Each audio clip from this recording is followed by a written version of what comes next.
कापूस तळणी येथे स्त्री जातीचे अभ्रक मृतावस्थेत आढळले. गावात चर्चेला उधाण. अंजनगाव सुर्जी तालुक्यातील कापूस तळणी येथे आज सकाळच्या सुमारास स्त्री जातीचे अभ्रक मृतावस्थेत आढळून आल्याने परिसरात खळबळ उडाली.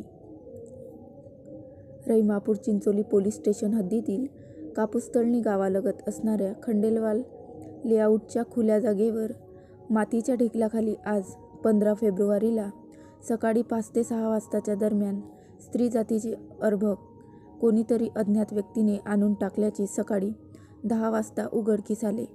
त्यामुळे गावात खळबळ उडाली आणि हे स्त्री जातीचे अर्भक आढळून आल्याने गावात उलटसुलट चर्चेला उधाण आले आहे.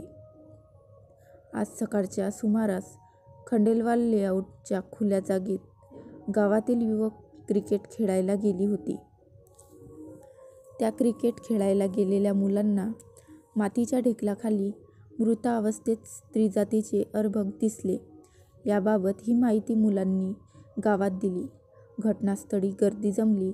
आढळून आलेले स्त्री जातीचे पूर्ण वाढ झालेले अभ्रक मृत अवस्थेत दिसून आल्याने तात्काळ रहिमापूर चिंचोली पोलिसांना याबाबत माहिती देण्यात आली असता घटनास्थळी प्राथमिक आरोग्य केंद्राच्या वैद्यकीय अधिकारी अनिता खेडकर दाखल झाले व अर्भकांची पाहणी केली असता ते अर्भक स्त्री जातीचे असल्याचे त्यांनी सांगितले.